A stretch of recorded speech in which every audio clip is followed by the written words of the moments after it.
the question of how do we maintain the high that we feel in Easter after all of that hard work done in Lent, and we have that great excitement, particularly if you went to the Easter Vigil, but you go to the whole Triduum celebration, that cloud nine that we find ourselves in. How do we maintain that throughout the year?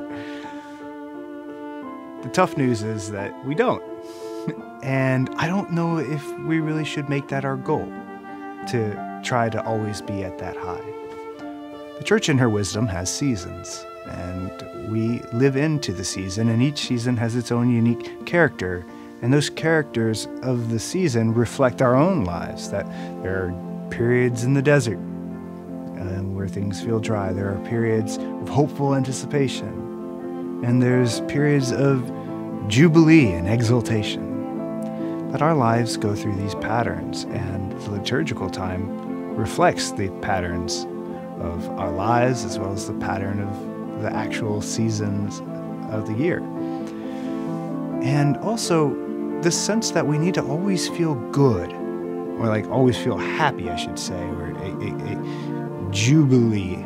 We should be on cloud nine. It's not a tenable thing, and oftentimes those are times that we really cherish and we enjoy, but they're the product of all of the hard work that came before. And if we don't spend the time doing that, we would never get there. And we hear in Koheleth that there is a time for rejoicing and a time for sorrow. There's a time for laughter and there's a time for tears. There's a time for war and a time for peace.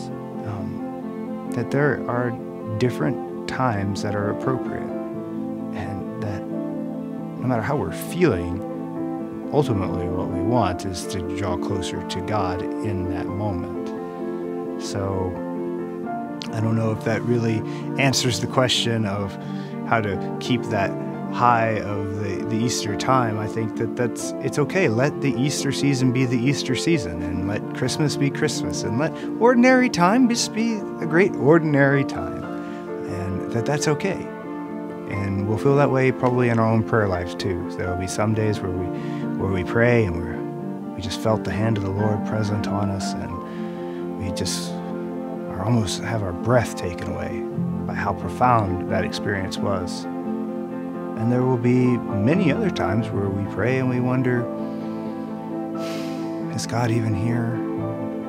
Is God really listening to me? Am I just wasting my time?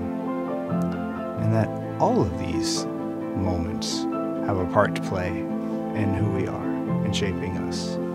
And if we can find the value and the meaning in the difficult times, well, that'll make the good times even more substantial.